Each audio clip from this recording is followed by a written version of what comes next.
And welcome to the Space Game Junkie podcast. I, as always, am your co-host Brian, and joining me, as always, is your co-host Jim. You know, he is no relation to the guy from Star Blazers. What? That's a different Deathlock entirely. Spelt I different and haven't even everything. introduced them yet. Shh. Wait, It's a wait for me to secret. wait for me to get there, man. You're Man, Foreshadowing. we have two powers spoilers. of power on the We show tonight. I don't even know if we can contain power of this magnitude. Well, folks, It's amazing. you heard it from Jim first, but if you hadn't been made aware, if you're listening to this later, today is the 15th anniversary, 15th birthday of Freespace 2. Unarguably, I will say the best game ever, at least in this genre, if not ever, in the history of any video game. And we have two guests who have quite a history with this game, and that's why I tried to bring them on board because we're going to talk about quite a bit, hopefully.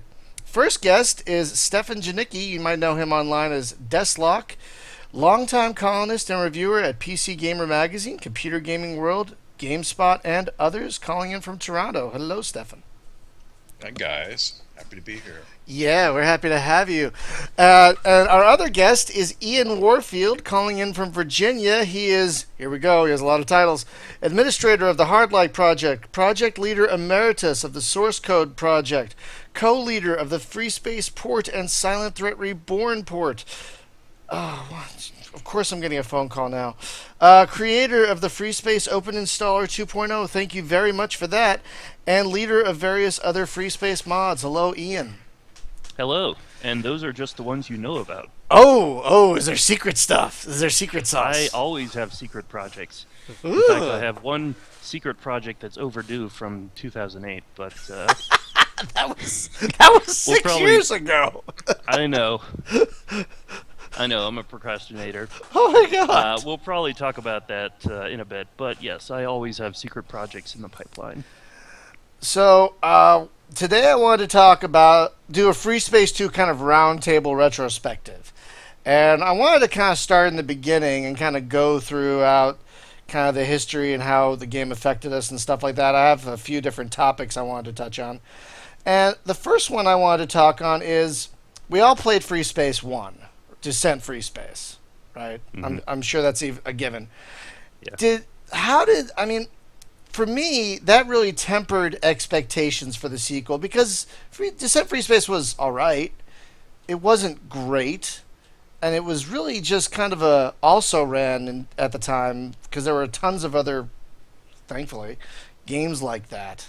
So, were did how you enjoyed Free Space 1 affect how you were looking forward to your expectations for Free Space 2 at the time, guys? I'll go. I guess I'll. You Well, go. I want to say one thing. Go ahead. Uh, yeah, sure. So, one of the reviews I remember reading is that Descent Free Space didn't really do much new, but what it did very well. It basically took the best elements from all the space simulator games that were out there at the time, Yes. X-Wing, TIE Fighter, Wing Commander, and all that, and it really took the elements and refined them and really presented them all in the best possible gameplay that it could get. And it had your basic story that was nothing too original, but it was a great game. A lot of people enjoyed it, and it set up an excellent foundation for Free Space 2. Yeah. Stefan, did you want to say something?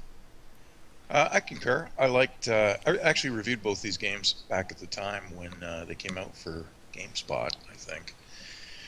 And I liked Descent Free Space, but I thought it had some great technical.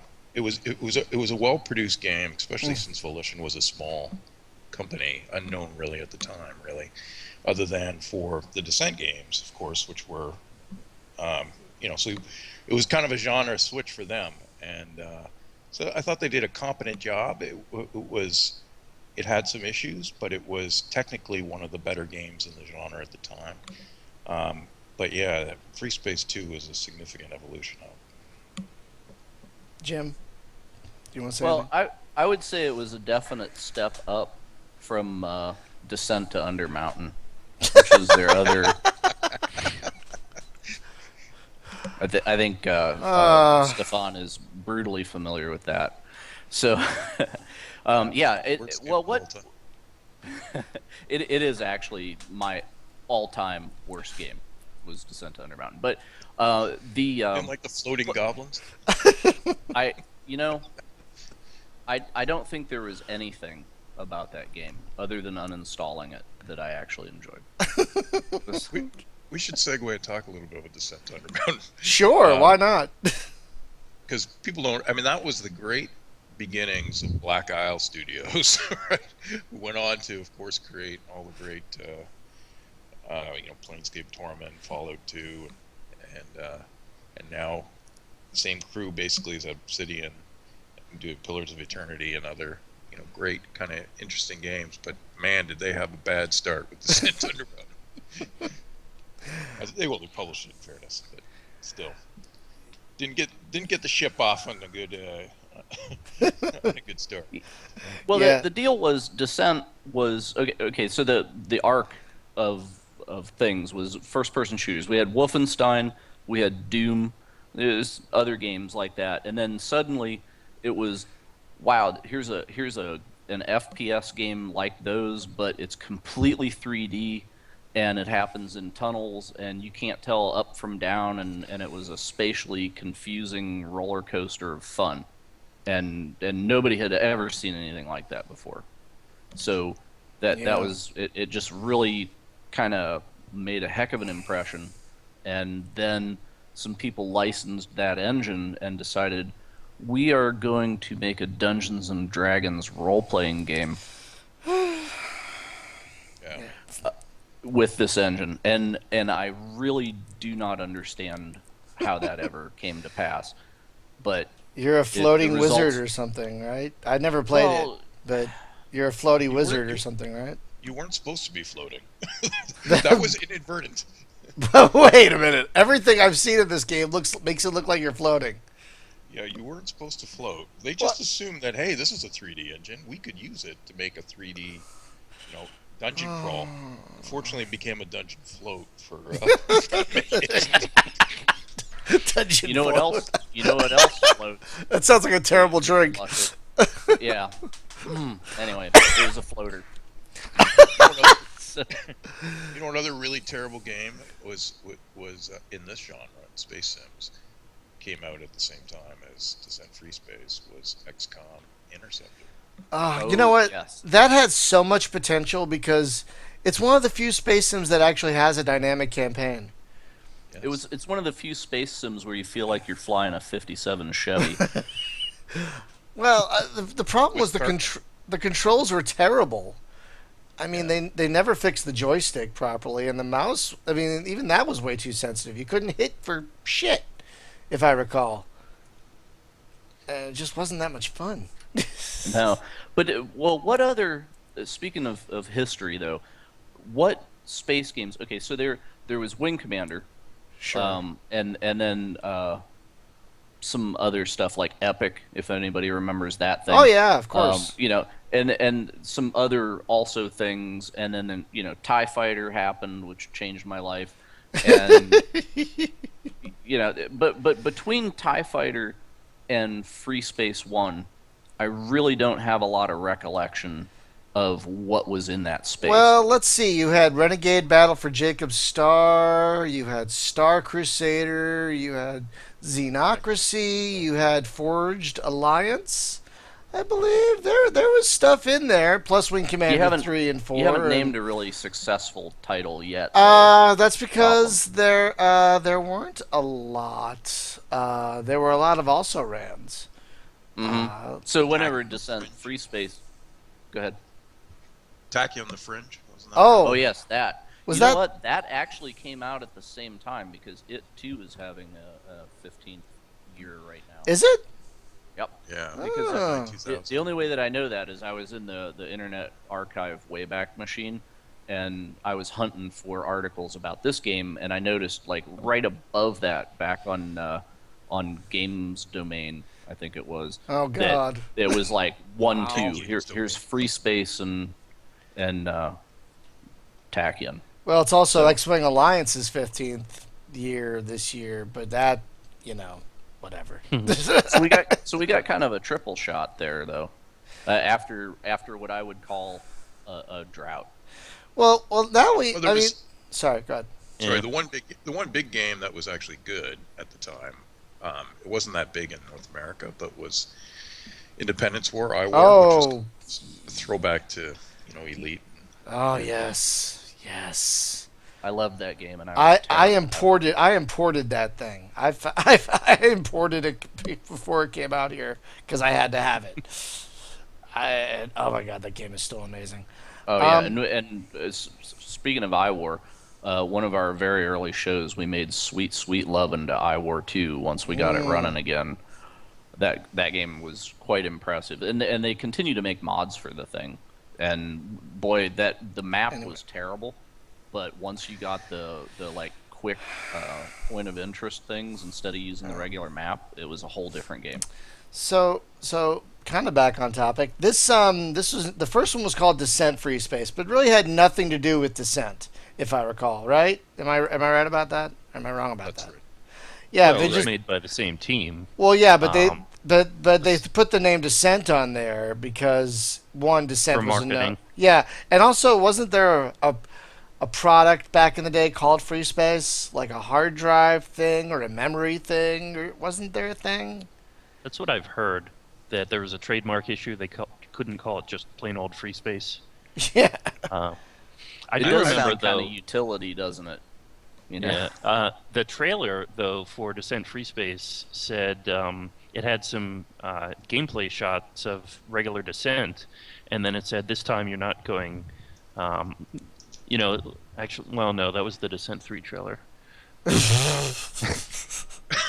I'm mixing up trailers here. You know what, I that's- do have a Descent Free Space poster that says this time there are no boundaries or something like that. I'll have to go Yeah, dig I that do up. recall that advertising. I think Yeah. it was Interplay being obnoxious and thinking that it had a really wise idea to leverage a franchise that was well known into something that was, new. Unfortunately, as history proved, Interplay couldn't have done a worse job in promoting these games. Oh, I know. Well, I also think the problem with when the second one came out is that the gaming landscape was really changing, wasn't it? It was getting more console focused, and people were just ditching their joysticks. Like flight sims were on the way out, space sims were on the way out. And it was Sure. like the height of the StarCraft craze too. Was it? Yeah, wasn't that right around then? StarCraft was 98, and obviously we were 99 with Freespace Yeah. 2.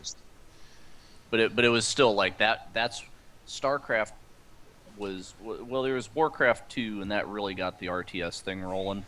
But then when StarCraft came out, then it was like full on. Every studio wanted RTSs. We were swimming in that stuff. Well, I'm a total Annihilation man myself. Thank you very much. That's right. But Descent Freespace was actually a reasonable success. It was the genre really did, as you said, drop off in literally a year. Where Wing Commander Prophecy, which came out around the same time, also did poorly Yeah. relative to the previous Wing Commander games. And but Freespace 2 was a colossal commercial failure, I despite know. being one of the best games of all time, if not the best game of all time. I kind of concur with you in that. Right? Judge. I mean, I think it sold. I think I found it sold only 33,000 copies at the Yeah, time. I used to have stats on my old blog on which was supposed to only cover RPGs, but I couldn't help but cover space sims. They're actually really my favorite genre. Yes. And it was like 16,000 copies, I think, in the first. So it was really an ET So- level failure. What I heard, and I want to preface this by saying this is all based on hearsay. This is rumors acquired over lurking on the Free Space bulletin boards and such, not based on any inside information. But what I understand, what I've heard, is that Interplay part of the difficulty with the marketing of Freespace 2 is that Interplay really put pressure on Volition to release Freespace 2 a month early in order to make the end of the quarter, because the third fiscal quarter ends on September 30th, for like finance reasons or something. So they wanted a game release at the end of the quarter. So Volition basically moved heaven and earth to release the game a month early, and they succeeded. But due to a bureaucratic mix-up or something, the marketing budget wasn't scheduled to kick in until its actual release date, which was a month later. Oh no! As a result, it spent a month on the shelves with no marketing, and a month later, when the time came for the marketing budget to kick in, and they say, "Okay, give us the marketing money," Interplay then said, "Well, we're not going to spend any marketing money on a game that's not selling, so you're basically on your own." Yeah, that wouldn't surprise me at all. I think their failing was even earlier than that. I mean, even though the timing of marketing obviously usually coincides with release or leading up to release, but there was really nothing on Freespace 2. I went to the ECTS back then, and when they were. And Freespace was in a tiny that was the European equivalent to the E3 at the time, and it was a tiny little booth which was like 95 degrees because they had no air conditioning, and so nobody was near it because it was such an uncomfortable environment. And I was seeing this magnificent game being displayed, and it was really frustrating to see how little attention it was getting in promotion. That is just a shame. And of course, hot on the heels of this, they canceled the greatest game of all time, Secret of Vulcan Fury, because Was that around then? Or no, actually no. I'm looking that up. That was in February of '99. So, never mind. That was ahead of this. 99 was a rough year. I mean, a lot of good stuff came out, but it felt like the end of an era looking back now. Well, it's funny. I mean, Interplay produced so many good games, but almost through happenstance. I mean, they had great teams, but man, as a corporate entity, they were just a terribly, terribly run company, and they just, they didn't know how to respond to the public markets. They were a public company, which was somewhat rare at the time, but nowhere near the size of what we think of now as modern gaming public companies like EA and Activision. So they were just, they were the runt of the litter, and they didn't have a sophisticated management team, and they just kept making all these terrible, terrible business decisions with their products. Yeah. And, sadly for us. Do they still exist? Like, they still exist as some kind of entity, right? They do. Their stock is trading at like pennies, but they do still technically exist.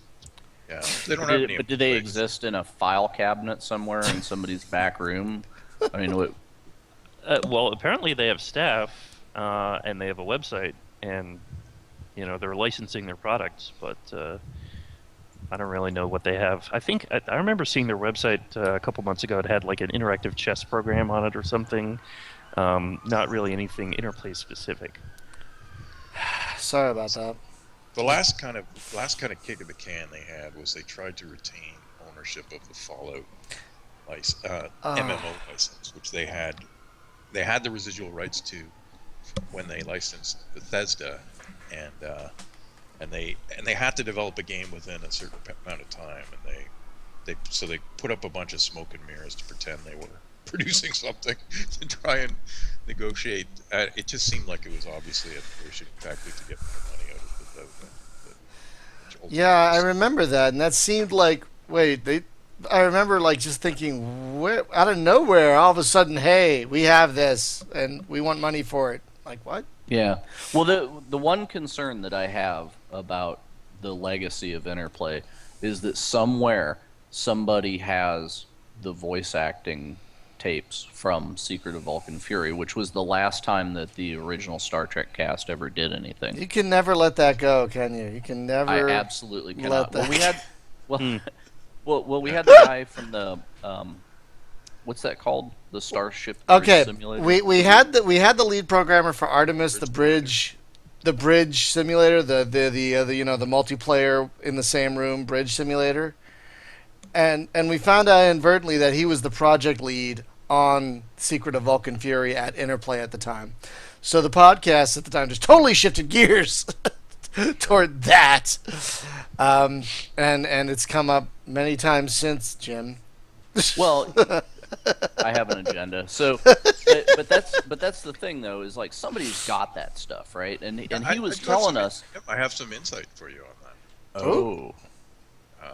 No, I mean it's just basically confirming what your belief is. I mean the tapes definitely do exist, and it was fully voiced. Like that was all done. It was all in the can. And so they had DeForest Kelly and all the other cronies who are now passed away, sadly.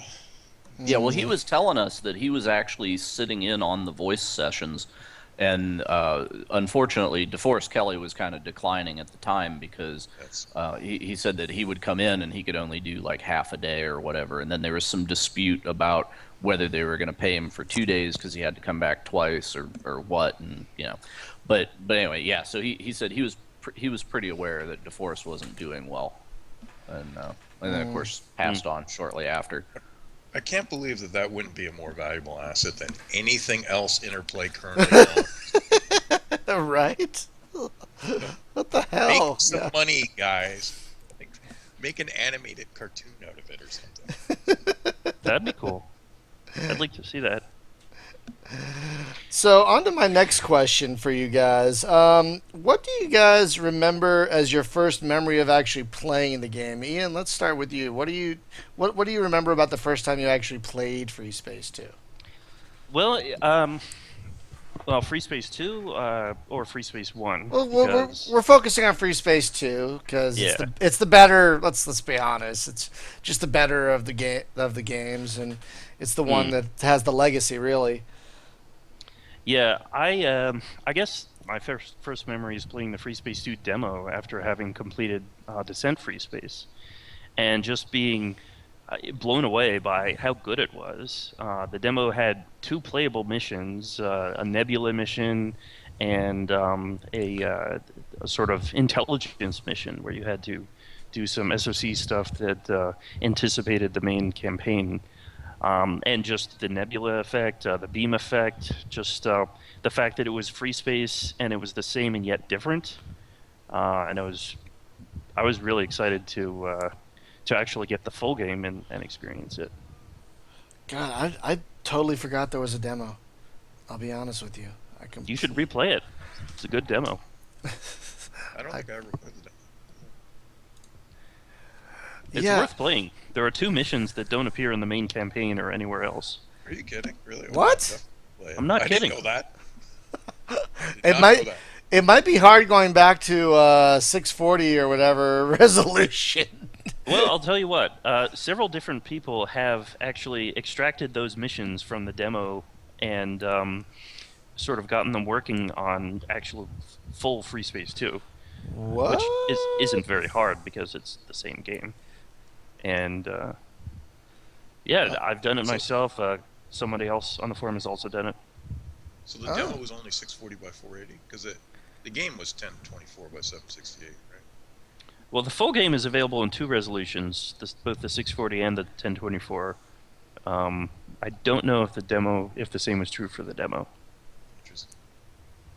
God, I don't remember there being a demo at all. Neither do I. Steven, what about you? What do you remember first about playing this game? Well, I was really lucky in that I got to play it earlier than most people because I reviewed it, and I actually have my review copy right in front of me. It's got my name printed on it, which is kind of fun. Wow! I'm so happy when I got it, and I liked Descent Freespace, but what I'd really liked about Freespace 2 from the previews and other coverage that I'd seen of it prior to release was just things like the nebulas, like the beam weapons, the flak cannons. They just really put together an experience that seemed more like being in the middle of of a war in a giant anime kind of conflict. It just it just seemed to have a sense of scale and and and pull you in a way that Wing Commander you were kind of a superhero, whereas in the Freespace games you were just kind of a soldier and caught up in a bigger event, which actually appealed to me more. Yeah, I totally. You're still agree. kind of a superhero soldier, though. Yeah, but the game gave you a sense of fragility because if you got in between two cap ships and they decided to hammer each other with beams, you were just instantly dead. And so that was kind of the lesson that it taught me real quick was that you are basically a gnat. Please don't get swatted. It's You do feel Yeah. like a cog in the machine. In fact, there was an interview done with the Volition staff, and they talked about how the cog in the machine feel would be retained from Freespace 1 to Freespace 2. And they were talking about that, and then the lead writer, Jason Scott, said, but don't let that worry you because you can personalize your very own copy of Freespace 2 by changing your name to Pilot. That's all you need. So What? Yeah, you are. You technically have a name. So, Jim, is that your first memory? Feeling fragile? No, I would say my first memory was, oh God, will the tutorials end? Because they put you through those training missions, and there's like 100 of them before you get to There's actually No. play there a is mission. three. Oh, but it keeps coming back, right? Like you fly a couple of campaign missions, and then oh gosh, a new tutorial. So I found that skip button that was up there in the corner, and that was the secret of my success. So. I actually like the way Freespace does that, though, because it's not like you have to complete every single training mission before you start the first meaningful mission. They really tell you just enough to get started, and then the more nuanced stuff comes later. So they give you a learning curve to sort of ease your way into it. Yeah, I thought it was very interesting. Like the first thing that you're doing in the campaign is you get into that nebula, and it's really creepy because something bad is about to happen, and just the thing of you find that derelict ship out there and you're trying to recover it, and the Shivans show up and just all hell breaks loose, and it's pretty neat. But I would say one thing that I was definitely impressed with was in the Wing Commander games, the enemy ships would fly, kind of straight at you, and then they'd turn 180 and fly away from you, and so you didn't get a feel of flow of the ships actually flying a reasonable flight path, and the cinematicness of it wasn't there. And in the first Descent Freespace, you kind of got some of that, but it wasn't really on the scale of what was going on in 2. Because there was just a lot of enemies out there, and you were watching, you're trying to shoot your targets, but you're watching your wingmen engage stuff, and it just kind of made that little bubble of simulated area feel a little more alive. Because the first game, it would be kind of like, well, here's a space station, and here's a ship attacking it, and some enemies coming at you. But in here, it just seemed like there was a lot of other ships that were also participating. You felt like you were part of a mission. You're not the lead of it, but you're just amongst. Yeah, things would happen without your involvement. Yeah. Oh yeah, and I think my first memory is the first thing I remember sticking out for me at least is the use of beam weapons, because no other space game really had that. I mean, you had games with capital ships, obviously, but the beam weapons just felt like bigger lasers, that you had on your TIE fighter. Just slightly larger and more powerful. But in this game, holy crap, they slice through shit. It's like, wow, oh boy. And the sound that was so great for them as well. Oh, There were two types of beam weapons, right? There was like the ship-to-ship beam weapons, and there was the anti-fighter beam. Yeah, there were two types of beams, and the anti-ship beams had this just massive sound, and when they sliced through a ship and the ship would blow up, you would hear it, you would feel it. Even if you didn't have force feedback, your whole screen would shake and you'd get damaged. Oh man, this engine. I found the sound of the exploding flak to be a lot more intimidating Oh yeah. because Yeah, the I got flak one rocked was by the great. flak a lot more than the beams. It was Yeah. yeah, you'd hear that The stuff flak cannons were explode around definitely you. more deadly to if you happen to wander in front of them. But in terms of shock and awe, nothing can beat the beam weapons. Yeah, Um, there really was nothing like it. I want to change my answer because I now remember what I actually first thought. Oh, okay. Um, so I just is actually the introduction, which I thought was fantastic. I mean, Descent Freespace kind of ended on a cliffhanger. Right? They hadn't defeated the Shivans. They had just stopped them from getting Yeah. back to Earth, and so they were trapped. So you had a situation where you didn't know what was going on back at Earth, but the introduction set out such a compelling story about how you had, you know, the remnants of the Vesudans and the humans had basically banded together and created a confederation and prepared for nothing for 30 years just to expecting the Shivans to return, and it was just such an interesting kind of plot development. And then when the game first starts and you first start getting the hints that maybe the Shivans have returned, are we going to be ready for them? That was one of the things I thought was so exciting, was the prospect that we've had 30 years to prepare for them. We've copied the beam weapons that the Shivans had and on their flagship in the first game, because there was that one ship that had a beam weapon in the Right. original game, and when you achieve when you initially have some success against when the Shivans reappear, it's such a great feeling. You think, wow, we can compete head to head now. You know, it's such a rare game where they made an enemy that seems so invincible, and yet they didn't diminish the Shivans at any time in either game. They always just seemed like an unstoppable force and came up with plausible ways for you to stomp them. Well, Well, one let's. thing that you mentioned in your review was that they also didn't radically change the Shivans either That's right. between the games. I mean, 30 years had passed, and it's not like, oh, well, Shivans show up with, next generation stuff. It was still the same Shivans, but then they introduced more ships because we just didn't see everything that they had, because they had a very limited force that almost rolled over us the first time. That's right. And that was again, it was just such smart design to Yeah. have. Smart storytelling.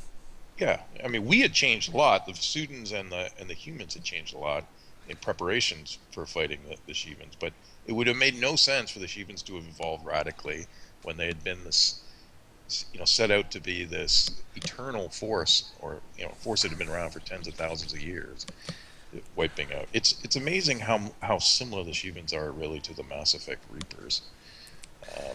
It's basically the same story. Yeah, Yeah. that's actually what I was thinking. Was I was about to ask. Well, I wonder if it had any effect or any influence on Mass Effect, and I think we were both thinking the same thing. Let's talk about the Shivans a bit, because they make such a return in this game. I mean, the first time you see a Sathanas, I don't know about you, but I nearly cried, because that thing, oh my god, scary as crap. And Yep. they never stop being scary. That's the beauty of it. They never stop being intimidating. Even if you're shooting down their little fighters, or you're taking out a few of their destroyers, they never stop being intimidating. It's probably one of the best villains in any game I've ever encountered. Really. Yeah, and they're still so mysterious by the end of the series. Then the battle trying to stop the first. I can't pronounce it. This is Sathanas. What do you call it? I believe it's the Uh, Sathanas. yeah. It's kind of hard to say. And Yeah. it's you have that series of missions where it's coming and you try and weaken it, and the Colossus, the great hope for the humans and the Vesudans is you're trying to get it in position to be able to halt it, and the battle between the Sathanas and the Colossus is one of my all-time favorite Oh my god. moments in gaming. Oh my god, I cried when spoilers, folks. If you, I know it's a 15-year-old game, but if we're spoiling you here, when the Sathanas just slice through the Colossus, No, but you beat the Sithanis got beat by the Colossus. The fun of it was, you'd finally achieved it, and then like 7 more Sithanis showed up. Yeah, yeah, exactly. Like, yes, we did it. Oh God, what? Boom! It's like, oh no. Oh, it was crushing. And what about you? And what do you think of the Shivans? Oh, they're great. They're actually. I agree that the beauty of the Shivans as a plot device is that you still know very little about them. Um, going back to Star Trek a little bit, you watch Next Generation when the Borg are first introduced, and they're this just faceless, menacing foe. And Next Generation really didn't do very many Borg episodes, so they still sort of maintained their sort of scariness. But then, if you've actually watched Star Trek Voyager, the Borg are completely changed around, and they're out of, I guess, a motivation to get more Borg episodes or something. They just completely. First of all, they make them less powerful. They change the personality. They change several canonical facts about them. It's really frustrating because you remember back in Next Generation how menacing they were, Yeah. and then Voyager goes and beats them almost without even trying. It's not all that fun. Oh. And that's really the danger of trying to incorporate a really, really appealing enemy. Sort of, the danger is trying to do too much of it. The risk is that by trying to examine the enemy, it becomes less scary because you figure out its motivations, or you figure out that it's actually weaker than you thought or something. And in contrast to the Shivans, not only do you still know nothing about their motivations or what they're doing, they actually become more powerful than you thought, because you thought they had, basically one super ship per fleet, and then at the end of Freespace 2, you're like, oh wait, there are 80 of them. And We are so And screwed. they're Yeah. just doing weird things. They're doing things that are incomprehensible, that are never explained. But yeah, you seem don't to know have what's a going plan. on. Like there's so.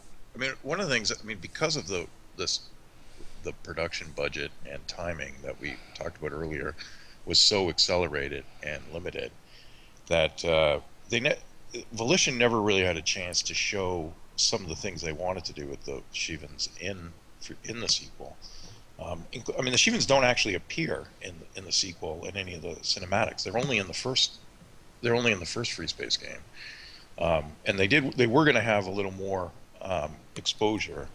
But what they did such a great job at condensing their involvement and making everything so important, like the whole idea of trying to communicate with them. That whole first third or first 40% of the game, where you're dealing with the Civil War and the attempt to possibly communicate with them, and what will that achieve, Mhm. and then my personal favorite moment, it was at the very end of the game, where you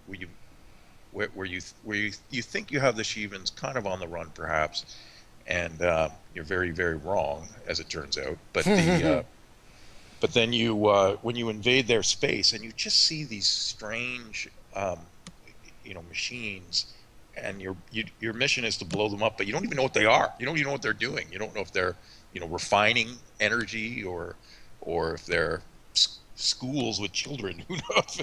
Like it's never really explained. You just think that they might be important, and they only that those factories or whatever they are only appear once in the game. And then at the end, of course, the very end of the game, when you realize that the Shivans cause supernova a sun, and some of them take off, and not all of them take off. It doesn't really. You don't know why some stay, if they have to stay to trigger it, or if why did some sacrifice themselves and others leave. You just don't know what they're doing, and they're never diminished. Which is such a rare thing, and so unlike the Reapers in Mass Effect, who ended up being the plaything of a little space child. Oh, really? I was thinking of the Angels on Doctor Who. I don't know if you guys watch Doctor Who, but Yeah, that's another good analogy. yeah, the It's like- first time you see the Weeping Angels, they're scary as fuck. Yeah. It's totally terrifying. And then they show them a few more times. You're like, oh, they're not so scary now. And they change their abilities too. It seemed like they grab you and they move you into the past, and then it's like, oh no, then they just tear you apart. What? What? They I that doesn't make any sense. Like, what do they do? And they're not scary anymore. I don't care. Yeah. yeah. Yeah, I prefer that they remain ultra creepy instead of just plain deadly because deadly we're used to that, but creepy is creepy. So I mean, it kind of reminds me of Jaws a little bit, where you don't even barely see the shark till like the last moments of the movie, and it's just such this build up. But even here, you'd never see the shark. You just see its teeth, basically. Really. well, and the thing in the first game, I remember some of the cinematics, even in the very opening of the game, and the Shevans are not a Star Trek alien race where they have like a funny nose and pointy ears or something, right?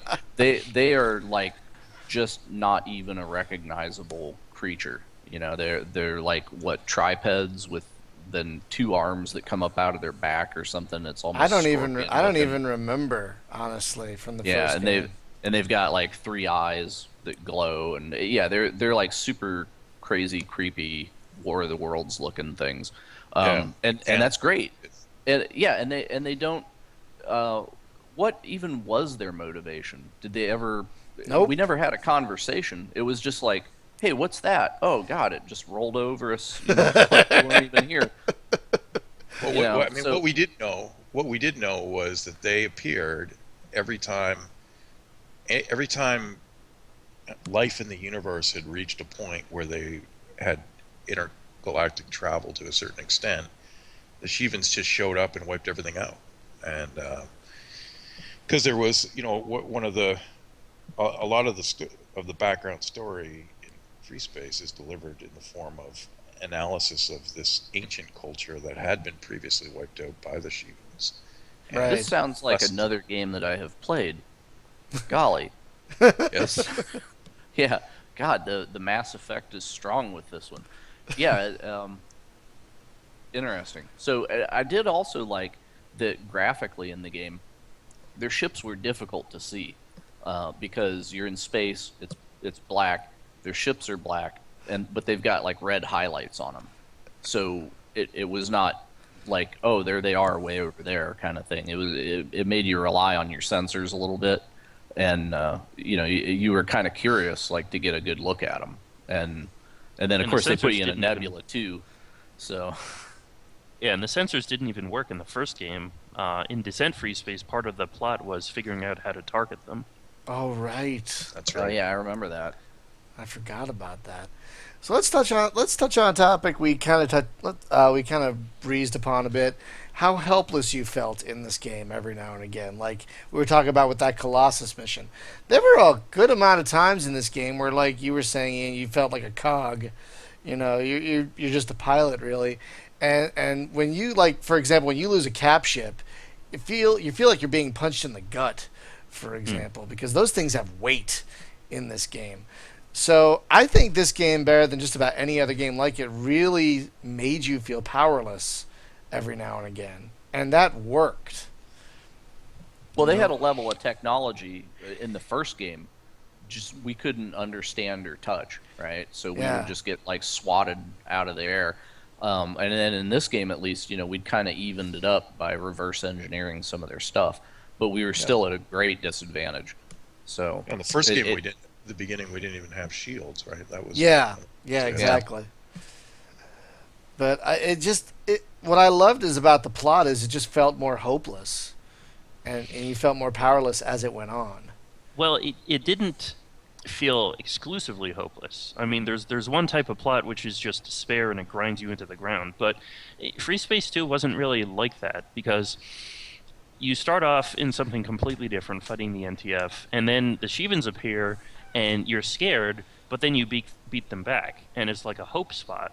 And then the Shevans come after you again, and you put up a fight, and that's the high point of the game when the Colossus defeats the Satanas, and then you do some more other missions, And then at the end of the game, that's basically when the Shivans unleash their full force. Yeah. So it's not it's not a sense of hopelessness through the entire game. It's No. sort of peaks and troughs. Yeah. Yeah, I And the agree. peaks and troughs make it more fun and more interesting. I agree. Like you have little bits of hope, and then it gets dashed, and then oh, maybe we're doing okay. Oh no, we're not. Yeah, and the victories that you have are really satisfying. Yeah. Like when you first defeat, when the Shivans first make their breakout from their space, and you fight them, and you realize, hey, we can go toe to toe with these fools. We've learned something from their first encounter. And then it becomes for a long period in the game, a kind of a mission of discovery. And we could close this gate, but let's keep it open. We can learn some stuff about this that we can use in the future. And they make the error of keeping the gate open too long, as fate would have it. But they go into Shivan space, they explore it, they learn things, and obviously Bosch and his NTF crew have their own kind of agenda as well. Another kind of mysterious enemy. You never really know what the heck Bosch is up to either, and why he rebelled so violently. You get hints, but not the full picture. Yeah, I mean, that he wants to communicate, but if that's what he wanted, why didn't he just try and introduce that as an option to the Federation and try and gain support for it instead of just declaring war? Excuse me. And I gotta say, for Bosch, I think they got the perfect voice actor in what's his name, Richard Cox, Ronnie Cox. Oh my God, he was. I mean, this game does have some great voice actors, but I think he really stole the show. Yes. As Bosch. And just the economy. They had such a tiny budget for this game for things like voice acting, and they got just the right, the right voices for the limited number. There wasn't a ton of dialogue, period, but it was also well written. It was also well acted and communicated a great deal without having the modern budget of like compare what Destiny did with their great voice acting budget and didn't come from the moon. What did they do? I've not played Destiny. What did they do? Oh, well, there was man. just the notorious early beta release, which had Peter Dinklage's acting.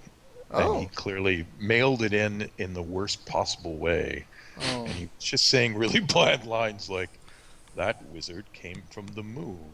Right? What? It was like, what? It just, none of it seemed to really fit. He just sounded really asleep. And Oh no. and so much so that they ended up taking out a lot of his dialogue and adding a lot of synthetic effects to try and change it, and making T-shirts out of his bad dialogue and selling them. What? They capitalized on it. So Oh, that's great. But I wanted to talk about the story too, because we talked about the voice actors and how they were used in the story a little bit, but the story really, to me, stands out not only in space, gaming, but just in general as just being so well crafted. What do you guys think? I mean, it was definitely well crafted. It was intriguing.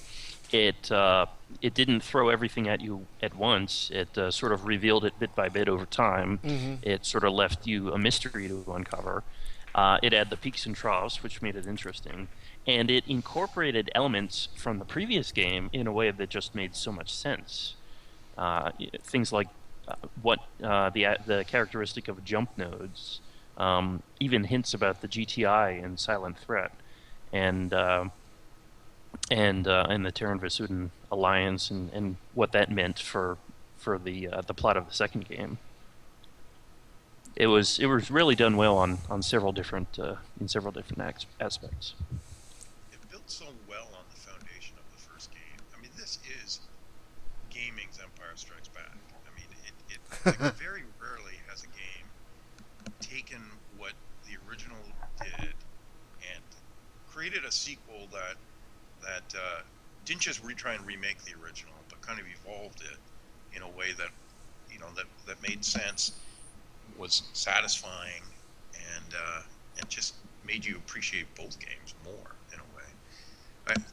This story for Freespace 2 is my favorite story of any game ever.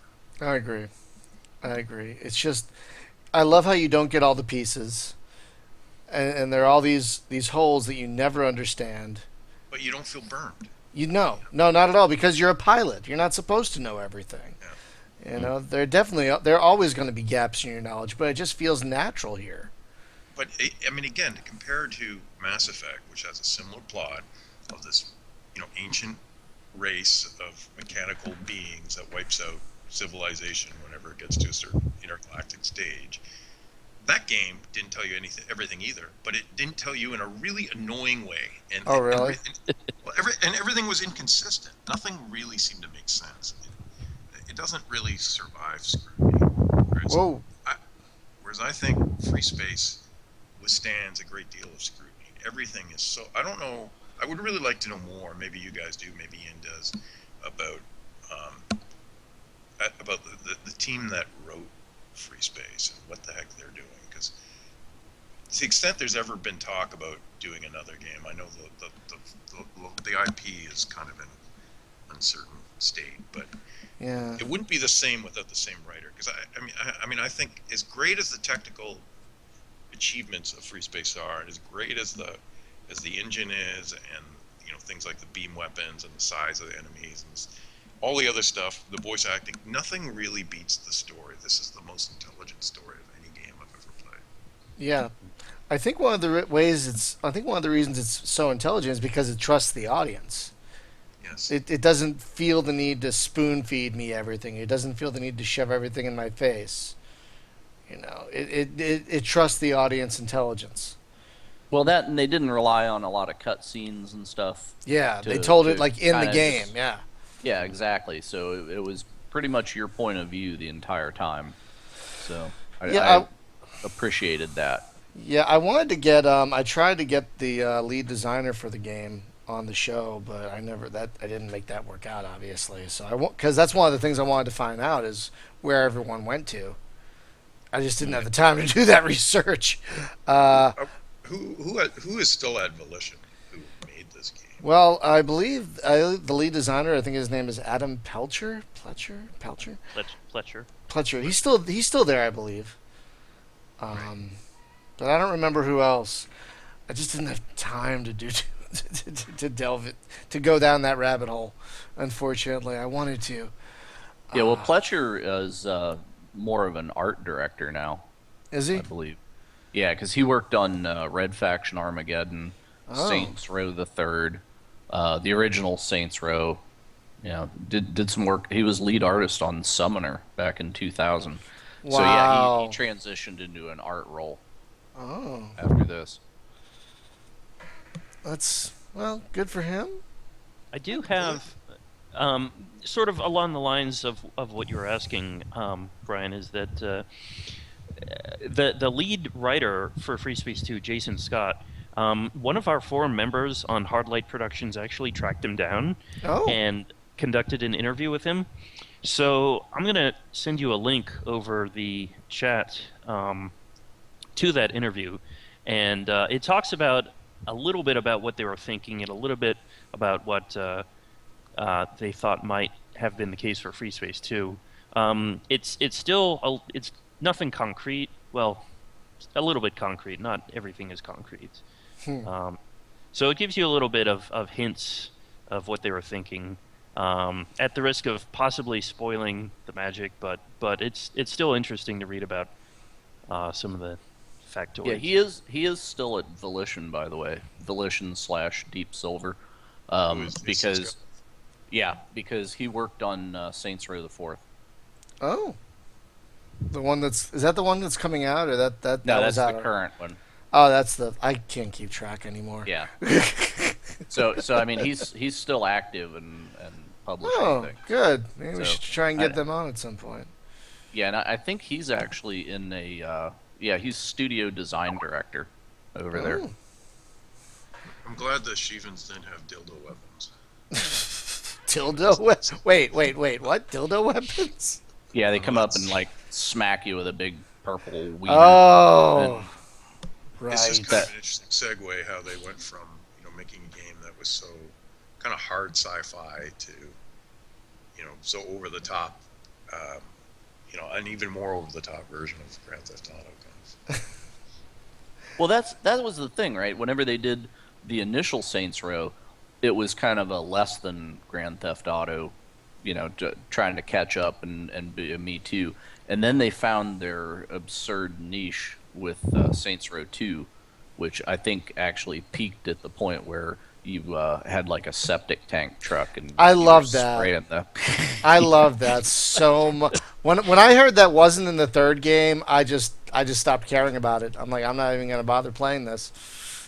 'Cause- Yeah, but that actually, I mean, they were just a fairly serious yet cartoony-ish looking, also, thing. But then whenever they got to Saints Row 2, they were just like, yeah, we can't do that. We need to find our own direction, and they went into complete insano world. It seems to be working for them, which is great.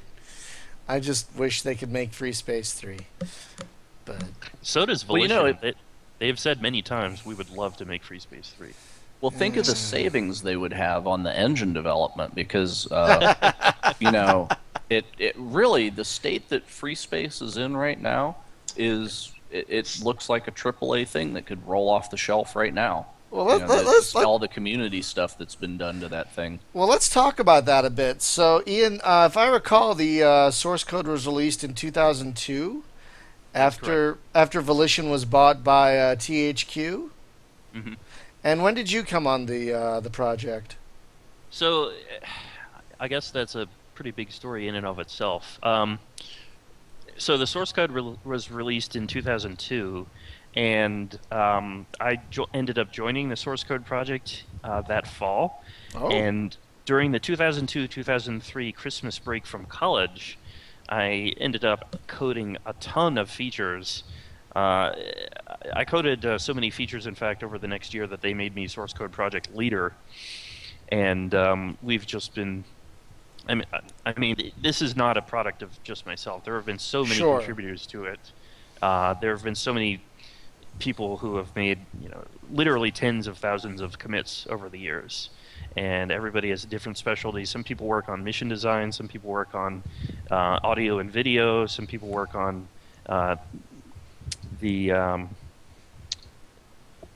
lost my train of thought. The graphical effects, new ships and new explosions and new things like that. So there are really the Freespace source code release has been a godsend because we just took it and ran with it, and we've just Yeah. been able to do so many cool things with it.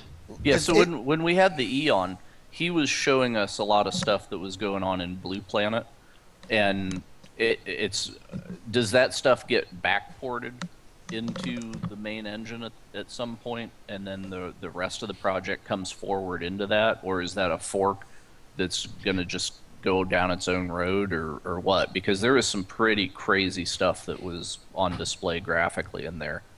Right. So it's not really the case that Blue Planet has its own engine. Blue Planet uses the same engine that is released by the source code project as its product.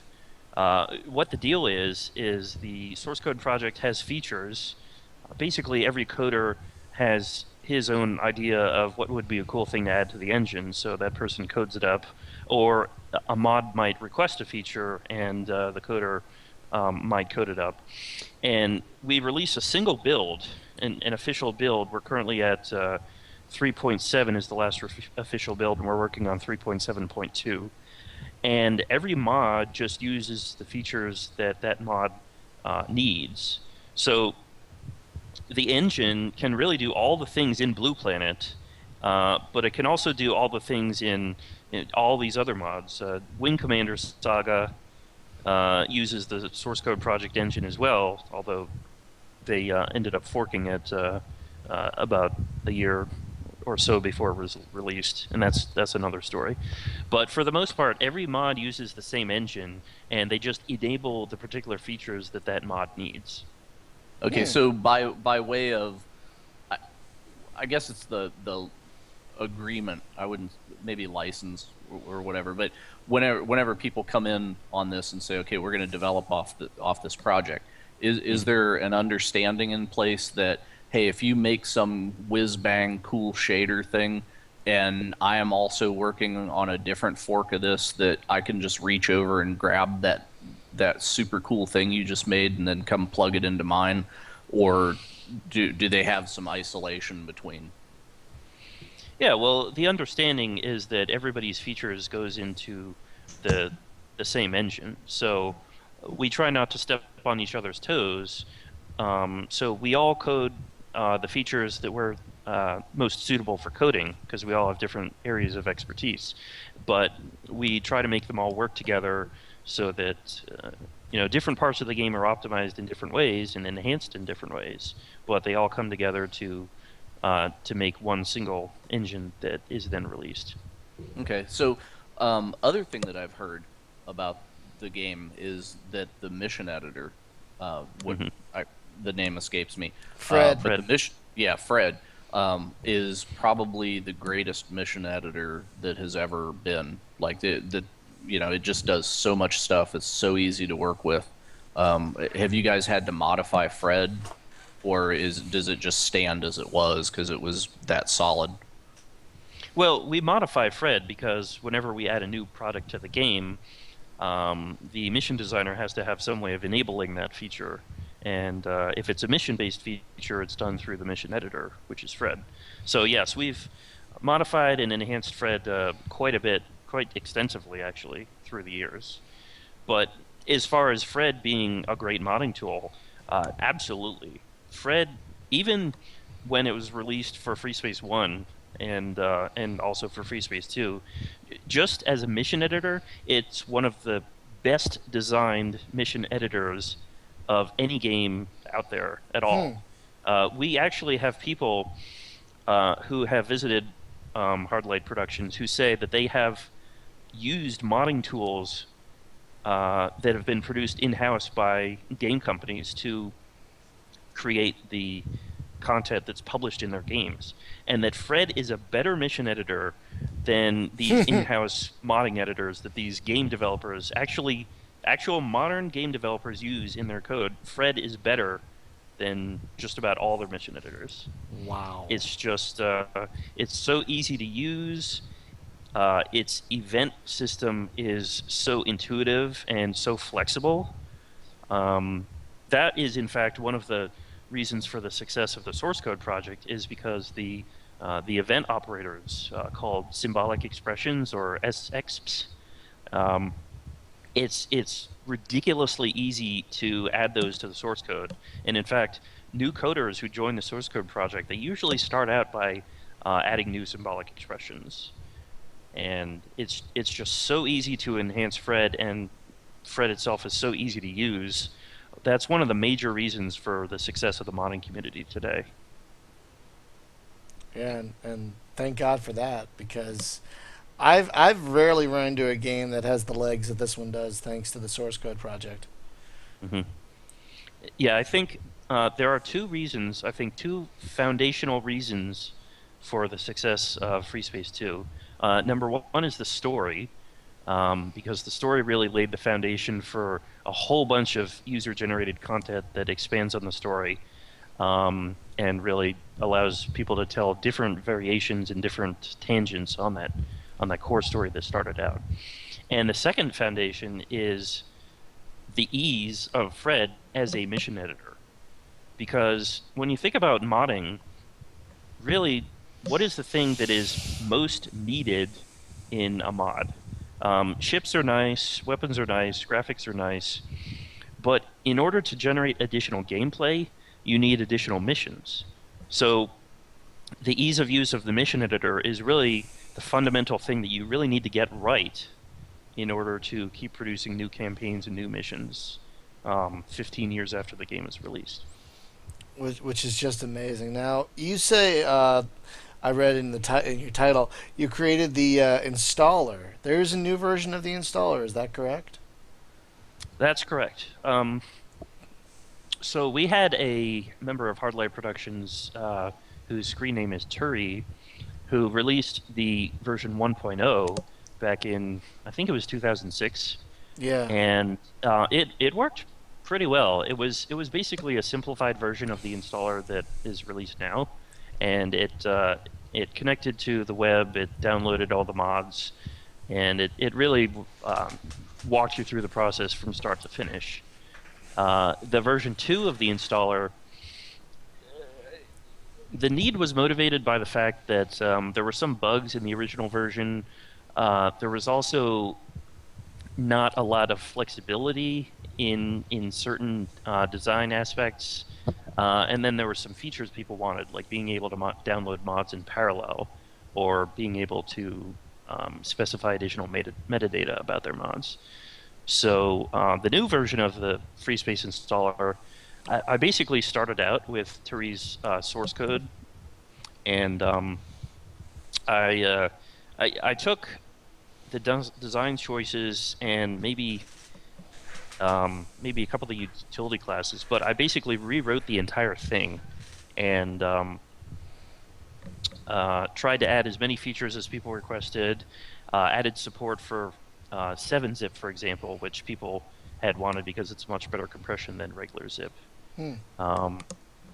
Dependencies between mods, a couple other things, fixed a bunch of bugs, and right now, if you go to fsoinstaller.com, you can download the Freespace installer, connect to the web, and download pretty much any mod you want. Nice. And that works with the GOG or the Steam versions? Yeah, that's another feature of the installer. The Good Old Games executable, you can download the setup program, and that works great for setting up Freespace on Windows, but the Freespace Open Engine made by the Source Code project has been ported to additional platforms, OS X and Linux. So Taylor actually is the member who really was responsible for a lot of success with that, and the iculus.org port really helped us out with that. So we've got Freespace running on all the major platforms now, and so as long as you can get the game data to the other platform, then you can download the source code project engine and run it. Now, in order to get the game data, usually what you need to do is install it on a Windows machine and copy it over. Now, somebody out there has created a utility called InnoExtract, which is capable of extracting the game data out of the Good Old Games installer. So I added a hook in the Freespace Open installer to call that utility, so that rather than having to go through the rigmarole of installing the Windows and copy it over, this utility can simply extract it directly from the Good Old Games setup program, so that you can extract the data, download the mods, download the Freespace Open Engine, and you're good to go. And that's on Mac and Linux as well. It works on Mac and Linux. So for those really die-hard Mac and Linux people who don't want to touch Windows for any reason whatsoever, you don't have to do that anymore. Do those people exist? I guess they probably do. I guess they exist, but that's really the sort of most extreme version. Yeah, Eric S. Raymond actually plays Freespace by email. No Amiga version. Yeah. Amiga 500 version. I'd like to The see that. Freespace, the original one, did come out for the Amiga. What? It Oh, did. really? Yes. I was It did, yeah. completely unaware of that. Wait. Descent Freespace came out for the Amiga? It did. What? How could that even work? Because I had an Amiga 500, and I played Wing Commander at like 3 FPS. So it must have been like an Amiga 10,000 or something. That Yeah. I played Ultima 6 on the Amiga 500, and it played it at 2 frames per second. So yeah, it wasn't quite up to Descent Freespace standards, but I guess the latest and greatest Amigas, whenever they were concocted, were able to play it. Because it was apparently one of the more popular games in the end life of the Amiga. Yeah, I found out that Wow. XCOM from Microprose actually got released on the Amiga as well. Of course, I was far off that platform by that point, but yeah. That's 2001, it came to the Amiga. by Hyperion Entertainment. What? It runs only on Amiga 1 systems, whatever that means. What is that even? I don't even know. I've never heard of such a thing. I mean, I remember. Oh, go ahead. I'll give you a YouTube video. Someone who's listening to the podcast right now messaged me with a link to YouTube video of Freespace being played on the Amiga. Oh So- God. I'll have to watch that later. That sounds both Well, you amazing can put it and on the terrible. podcast. I don't know how. I don't know how I would do that. The Yeah, podcast is currently showing the debriefing screen from one of your playthrough videos. yeah. I don't know how to slave it to a YouTube video. I'm a little new at this stuff. Sorry about that. But I can link it with the show notes. I can link it in the podcast post and the YouTube video, so people can still see it. Okay. But whoa, Because so- that can't be missed. I need to see that. That sounds. I don't even know what to think of that. Now I wanted to talk. I just heard it. Thank you. I wanted to talk real quick about probably one of my favorite little elements of this game that still hasn't been beaten to this day. Besides, obviously, the story, the HUD. This out of all the space games I've played, this has the best heads-up display I've ever encountered. I think. I mean, it's got everything, and it's all easily accessible, easily visible. I mean, yeah. I mean, you had your TIE fighter and your wing commander, and they were fine. But I mean, they nailed it with this one, Yeah, and being able to customize the colors. and turn certain elements on and off. There was just so much information conveyed in such seamless, unintrusive fashion. Mm-hmm. Oh, Yeah, I really think this is another example of Volition just taking what worked in previous games, like X-Wing and TIE Fighter and Wing Commander, and just refining it and optimizing it. Because in TIE Fighter, for example, you would fly around and you would have this big cockpit view, and that was cool because it would change according to what fighter you were in, and the gauges would move around and stuff. But it also had that key to press to disable the cockpit for when you were doing an intense dogfight and you really needed to see everything. And I guess what the Freespace designers decided to do is have that view on all the time, but have transparent gauges that would show you the information you needed to know. yeah, like TIE Fighter did have that transparent view, but it removed most of the information except for like your radar, Mm-hmm. and it made it almost kind of useless, at least for me. Like I never used that view in TIE Fighter because it took so much information away. Well, you lost your energy gauges, but you were still able to see the reticle with where your lasers were pointing and whether it was lasers or missiles that were enabled, and a couple other things. But you're right that a lot of the information did get missed. For example, you didn't have a target indicator display. That got removed. Yeah, and in TIE Fighter, that thing is essential because it shows you like where your target. Like in this game, you have your little window that shows you where your target's facing, and everything, and that gets lost when you turn that transparent view on. But here, it's got many little touches. Like one of my favorite little touches of this HUD is when multiple friendlies are attacking a target. You just have little dots next to the targeting bracket to show you that. Mm-hmm. And it's just a clear little simple indicator, and you don't need any more than that. Yeah. This game does so much fucking right. It really fucking does. I wonder if it did things so right that advancement in space game HUDs and stuff that like everybody just says, okay, well that's it. We'll just keep using that, and that's maybe why nobody has bothered to. It's like all the development happens in this engine instead of somebody saying, okay, well I'm gonna like bake a new engine or a new look for this stuff. I wonder if it actually just halted progress because they said, all right, that's perfection. We don't need to improve that. I don't know if I could disagree with that. I mean, I was playing Elite Dangerous a little bit earlier, and yeah, it looks great, and the HUD's serviceable and everything, but it's not this. Yeah, I wish everyone copied it. To be honest, I wish like the X Games, Elite, it's all so simple, and yet, you know, it's the subtle things, like all the little gauges that are surrounding the center of the HUD, and just the information they convey just with a flashing light here, or a little line here, and it's something that doesn't really distract you from the heat of the dogfight, and yet the information's all there, quickly accessible if you want it.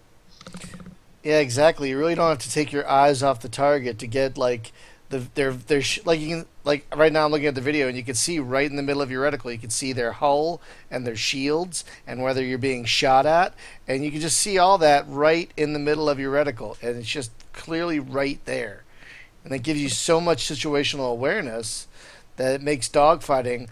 And I'm just gonna say it. I've played a lot of other sims, and I love the dogfighting in TIE Fighter, and I love the dogfighting in Wing Commander, but nothing beats this one. It just feels so fluid, like you said earlier, Jim. It has a flow. I mean, you're in a contained area, obviously. You're in wherever the mission puts you, but it doesn't feel contained, I think. I can't rave about this game enough, seriously. Oh my god. I mean, it gets so much right. I mean, auto target and auto speed. Little things like that just make not having to deal with them in the moment so much easier to make it makes combat easier to deal with, where you don't have to deal with that stuff in the moment. Or escorting or whatever. Oh god, the escort list is one of my favorites. Oh, or the monitoring list or whatever they call it. Yeah, the escort list. I mean, seriously, give me that in every game. Why doesn't every fucking space game have a goddamn escort list? You know what the greatest feature is in this game is actually an omission. There's no teleporting torpedo that you have to shoot down. Well, I got bad news for you then. That's one of the features that the Source Code project has enabled. So oh, no. There are mods. Oh no! There are mods that have teleporting torpedoes. Do they need that for the Wing Commander thing? Because that's really where that comes from. Yeah, it comes from Wing Commander. I'm not quite sure where that's being used. It is being used.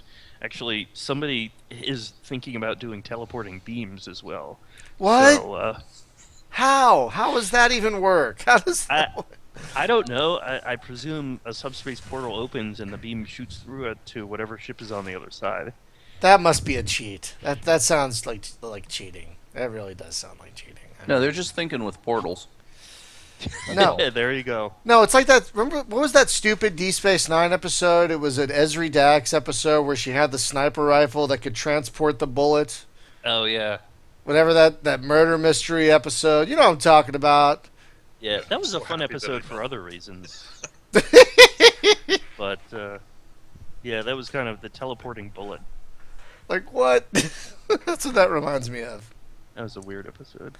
Well, every Ezri Dax episode was a weird episode. Actually, though, in terms of gameplay in Freespace in general, I think one of the gameplay is really one of the things that Volition did exceptionally well. If you think about the design choices made in Freespace 2, for example, they probably sat down people at a table and brainstormed and say, okay, what cool features can we add to this new version of the game that we're producing?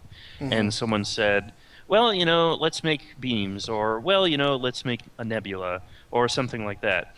But the great thing about Freespace is that they didn't have these new features just to have them. They incorporated them into the story because you had beams because the super ship in the original Freespace had beams. And you had a nebula because it was an integral part of the story. That's where you found the Shivans, and it foreshadowed the supernova that happened at the end of the game. Spoiler alert for those who are 15 years behind. Hopefully they're not even listening. And another thing, like Volition said, maybe let's have squadrons. Let's have a new squadron commander every couple missions, and let's give them a squadron insignia. And rather than just changing people, for the sake of having a new voice actor, they incorporated them into miniature story arcs. Like, the first story arc of 3 missions is you're fighting the NTF, and the next story arc of 4 missions is you discover the Shivans, and then you have your first initial victory, and then you go back to fighting the NTF again for 3 more missions. And then you have the SOC loop, the first SOC loop for 3 missions, and you just proceed from there throughout the entire campaign, and every change in squadron corresponds to a new story arc that has a new fundamental development in the overall story of the entire game. Right. Yeah, and that worked. I mean, you felt like this is where they needed me. This is where they're putting me on the front lines, and that just felt natural. Switching from squadron to squadron. Like right now in my game, I'm in the Vasudan exchange program, which is fun, because their ships are neat. I love their interceptor. I forget what it's called. What's it? I love Do you their remember? capital ships.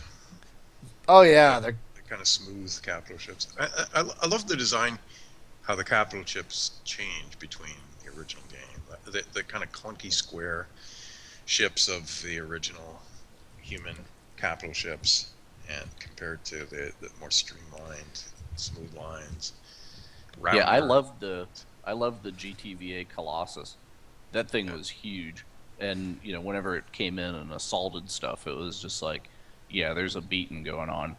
So I love how it looks like a big gun.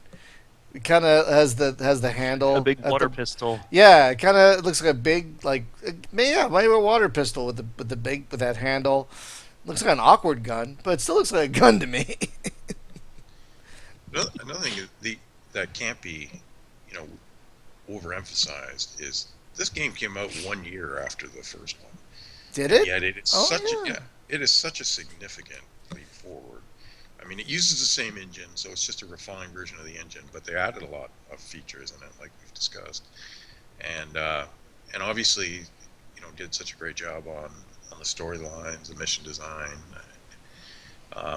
If they had a normal development cycle for top tier game these days, and with a team with the size of a modern team, it would have been interesting to see what they could have come up with. I mean, I know they had a lot of ideas for Freespace 2, a lot of content that they wanted to include that they weren't able to, including atmospheric missions. They wanted to go even further over the top with some of the beam weapon stuff, which they ended up carving back to keep it more grounded, which I think was a good choice. They kind of were going a little too far in the anime direction, whereas I think where they ultimately came out, they have, it feels very grounded.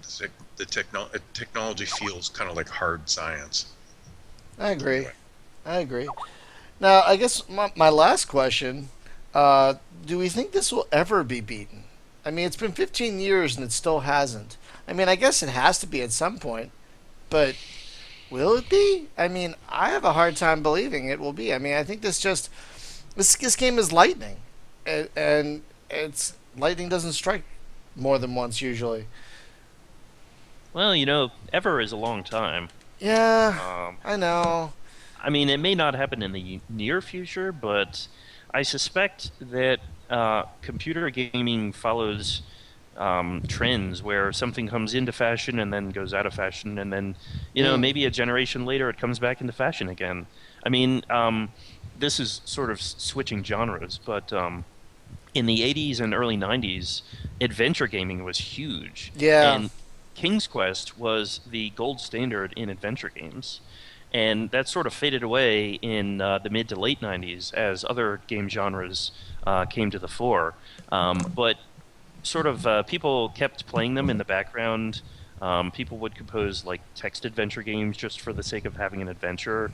More recently, there have been fan-made upgrades of taking the original low-resolution King's Quest games and making them high-resolution.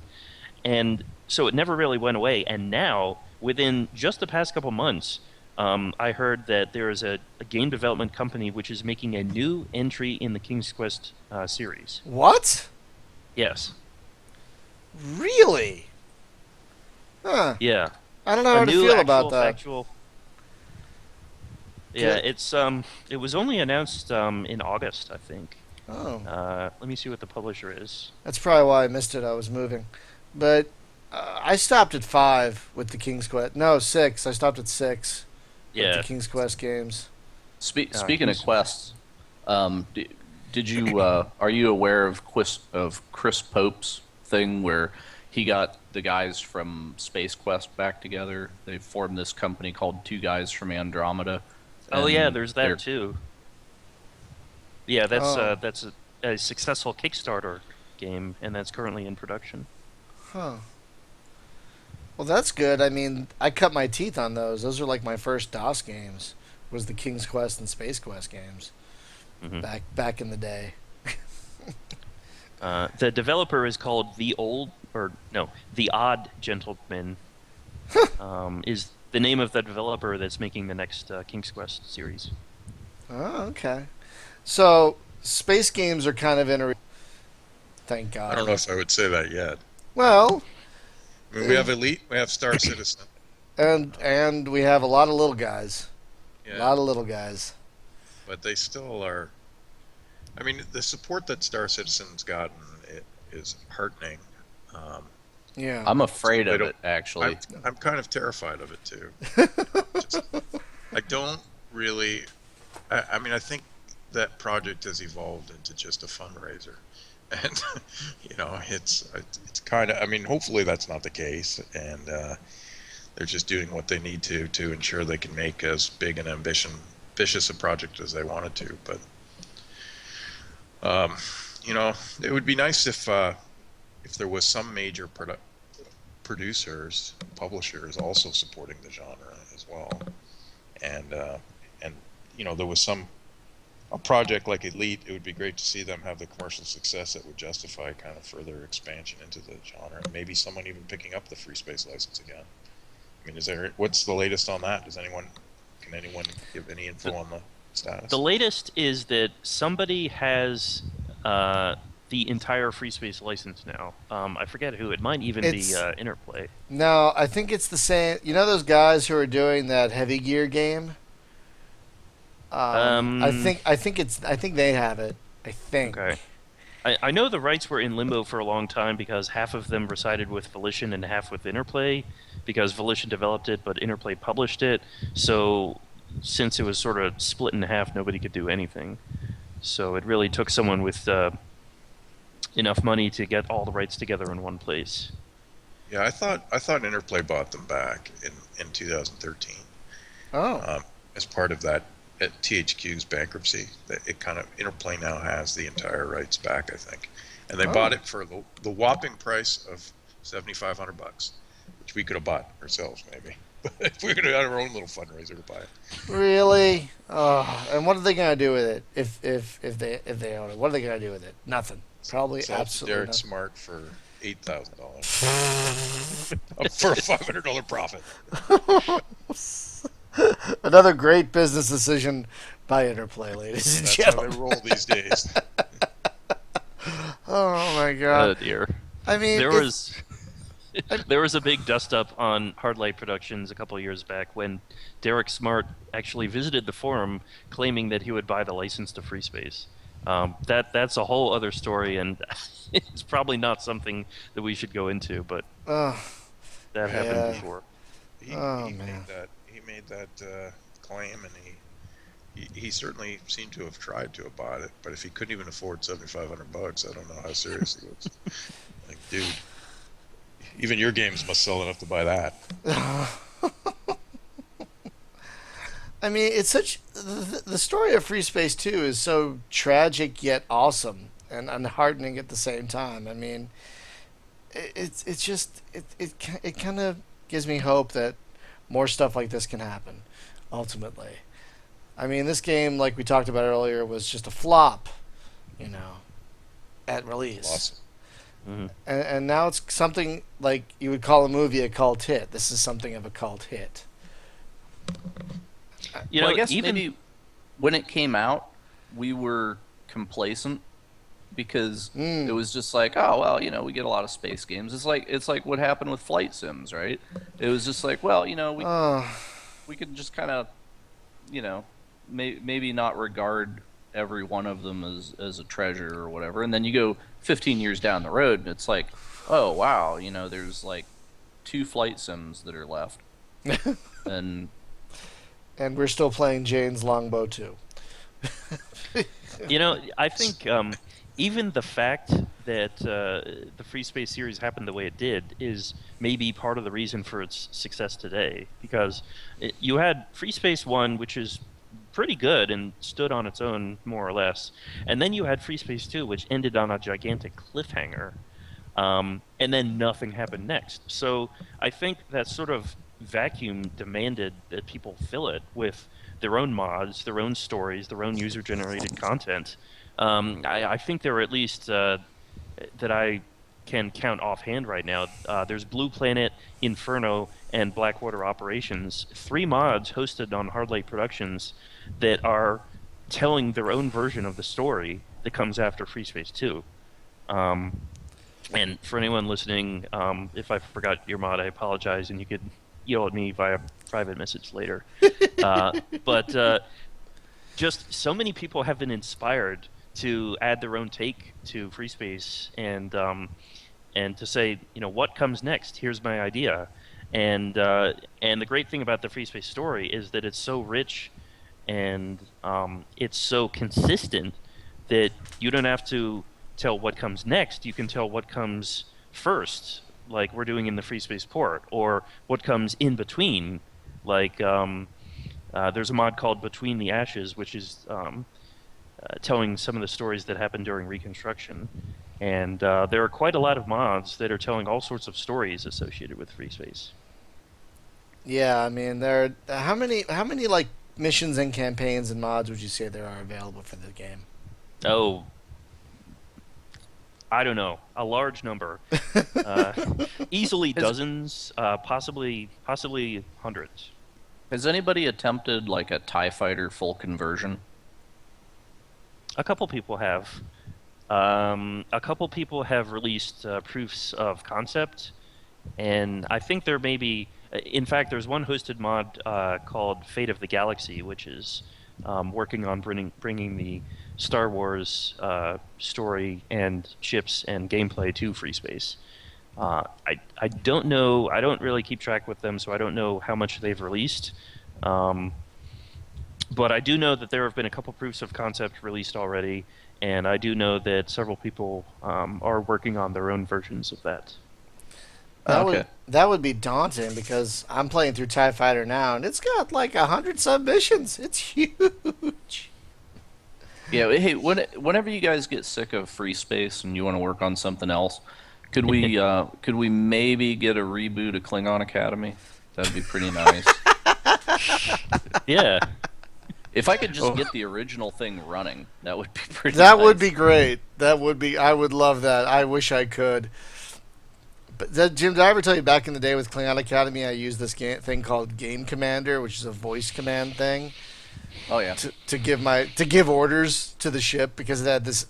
Remember it was a massive like set of nested menus to control your ship. Yeah, I was actually defeated by the interface in that thing. It was It was so tough. great. It was so great. Maybe that could be a Kickstarter project, or maybe we could have a Kickstarter project for Secret of Vulcan Fury. I gotta find those audio files first. Well, no, Janicki's got them under his bed. I'm sure they're in like a little tin. I'm sorry, guarded. it's dead, Jim. Oh. On that note, I think we're gonna end it. I think that's Come on. I think that's a perfect place to just shut it down. I think we gotta shut it down. I thought of that pun. Let's just when- start talking about what's under my bed. Gotta nuke it from orbit. It's the only way to be sure. Oh Jesus Christ! Oh God, Jim, has anyone ever pulled that on you before? Because I don't remember in the history of this podcast anyone going, it's dead, actually, Jim. The thing that I get the most is that the former governor of the state and I share the same name. What? So, yeah. And so I get a whole lot of being called the governor, and yet I don't get the paycheck. So, you know, Which state had a there's that. governor called Azarum? It's a greatest crazy ever. state. Yeah, The state of indifference. but When did Freespace and Freespace 2 become available on Steam? Only recently, right? Yeah, within the past few months, I believe. It Yeah. first Descent came first, and then and then Free Space 2 about a month or two after that, I think. Yeah, I that have was some- back in June, I believe. I have some concerns about that particular pattern of behavior that Steam's been doing because look, good old games is good old games, and that's what we go there for, right? And they carry a few newish things, but for the most part, they're resurrecting and making compatible again the old good things. And then at some point, we've seen like there's been a tremendous and very rapid evolution in game publishing, right? Because we've seen just in the last 2 years, Kickstarter, and then the green light process, and then early access, which everybody that ever said, "Boy, I'd pay money to be in that beta," well, now you can, and so now what we're seeing Steam do is they're actually reaching into the past, and they too are pulling out these licenses that have not been seen for a long time, and a lot of them are not at all good. Like they put Gunship on there. Oh, Yeah. oh God. So Well, am I right in thinking that the Free Space 2 version of Steam, you need to run like a registry file to get the damn thing to run in the first place? Yeah, Interplay, they kind of botched the release because when they first published it on Steam, it needed that registry fix in order to run. It wouldn't run otherwise. Oh my god. Unless you had previously installed Freespace from your CD, and really, who's going to do that if you're going to, if you're looking for it on Steam? Wait, what?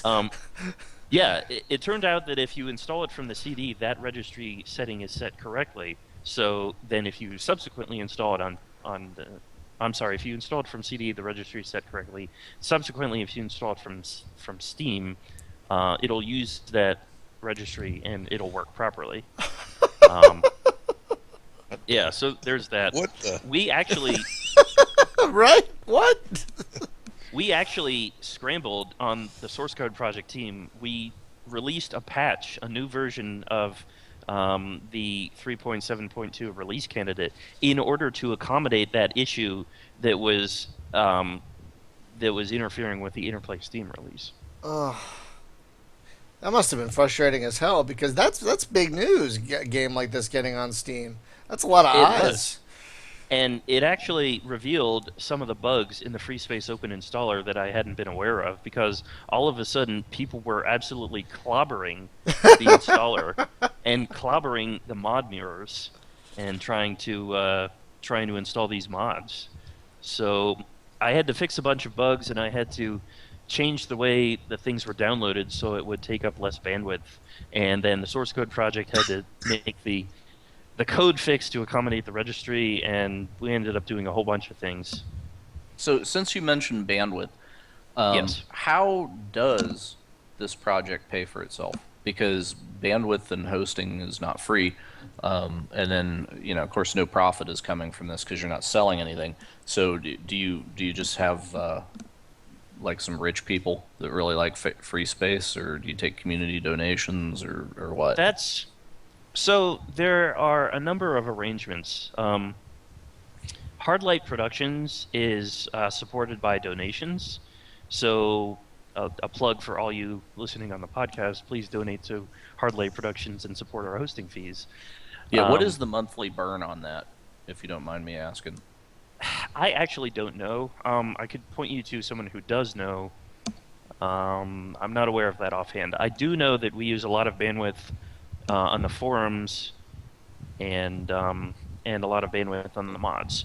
The mods actually are hosted separately from the Hardlight Productions main site. A lot of mods are hosted on a site called freespacemods.net, and that's run by a guy named Achtung, uh, attention in German Wow. is the source of his username. So he, I believe he supports Freespace mods out of the goodness of his heart. So, I mean, I don't know if he takes donations, but if you feel like donating something to him, I'm sure he'd appreciate it. So when I fire up your installer and I tell it go retrieve everything, then does it actually reach out to a bunch of diverse sources to pull stuff, or do you have a central repository that it gets? So we have a central repository of links, and the links are just contained in text files, so that's not very bandwidth intensive. The links tell the installer which mod mirrors have downloads available. So it'll go and it'll look to see if that site is online, and if it is online, it'll download the file from that site. And if it's not, it'll try all the mirrors in the list until it runs out of mirrors. Wow. That sounds pretty awesome. So, folks, if you have not yet played this amazing game, why are you listening to this spoiler-filled podcast? You just ruined it for yourself. You should have stopped listening an hour and a half ago. But unless you don't care about spoilers, then you're Spoiler, fine. it's got spaceships in it. Yeah, amazing spaceships. In the space.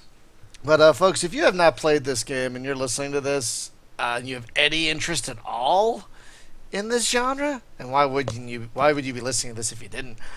Get this game, play this game because it deserves to be played. It deserves to be on everyone's hard drive because it's just so fucking good. I'm trying to curse less. I'm trying to curse less because people have been complaining about that, you know. But fuck it, this game is so fucking good, people. Buy this fucking game. They don't mind the cursing. They just mind that you're so not good at it. Hey, you know what? You can go fuck yourself. All right. I'm from Philly. We were born to curse there. Okay. But anyway, I want to thank my guests, or our guests. Oh, sorry, Jim. I want to thank our guests, Ian and Sorry, Stefan. that was me accidentally dropping off. Oh, what? I didn't even notice. What happened? Oh, I think he tried was- to click. I tried to click a notification, and I clicked the hang up button instead. Oh no! But you got back on. That's amazing. I didn't even notice. Yeah, I thought he was just really offended, finally. Brian. Terrified by your vulgarity. No, I was under the impression that there was some sort of chime or something to let you know that someone has left the conversation. No, well, I only have one. I'm a heathen. That I'm an Amish person who only has one monitor, so I can't look at Skype. Yeah. Well, I think it happened quick enough that we didn't even. Wow. 'Cause sometimes it will, but Good job, so man. You can saw be it. found at hardlight.net Right. and anywhere else that you have a web presence that we should know about. That's pretty much it. Hardlight, hard-light.net is Hardlight Productions. The source code project is hosted at scp.indiegames.us. That's pretty much. That's where we work on bug reports and stuff. So really, the main but site is Hardlight. Is Hardlight Productions completely devoted to Freespace development, or do you do other stuff? For the vast majority of it is devoted to Freespace. We have a couple other mods. We have the Wing Commander Saga mod.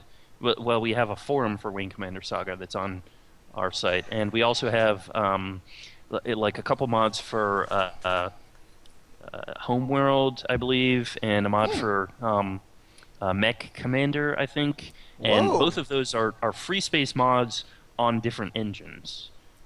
Wait, there's a So- Freespace mod for Mech Commander? Mech Commander Omnitech, yeah. What? Wait, what? What? Is it like So Ground War in the Freespace universe? I know very little about the mod except for its name, so Oh. I couldn't Is answer that- that. I love Mech Commander. I should look into that. It does say a new mod for the Mech Commander game engine, now powered by Hardlight Productions. Whoa. I have to Yeah. look into that. And, So Deathlock, if we want to read your stuff, are you still writing somewhere? I live now only in your memories. Oh. Well, we have to get the team back together. We have to form a posse and reform this It's just gaming is just off the rails, man. We have to fix this. Fix what? I don't know. I don't know either. I'm just declaring it a problem so we can get Deathlock to commit to, Okay. you know. Well, I may be writing a few things at 2:45 in the near future to help fill some gaps while our friend Yeah. Tom goes out of action for a bit. Oh, yeah. Yeah, we should put actually a link to his fundraiser on the site. Just kind of link over if you haven't done that already. Perhaps. No, I have not, but I will add it to the podcast. I just need to make a note of it. But, gentlemen, I want to thank you so much for joining us. This has been a very fun look and very enlightening in a lot of ways as to, again, the greatest game ever made. Let's just say it right now. The greatest game ever made. Folks on the stream and listening on the podcast, thank you as always for listening. If you have a suggestion or a request for a guest or a topic, you can always hit us up at hail@spacegamejunkie.com. And thank you so much to our guests and all you for listening. Have a great night, everyone. I'm about to cut the stream. Bye! Bye. Sweet. All right, so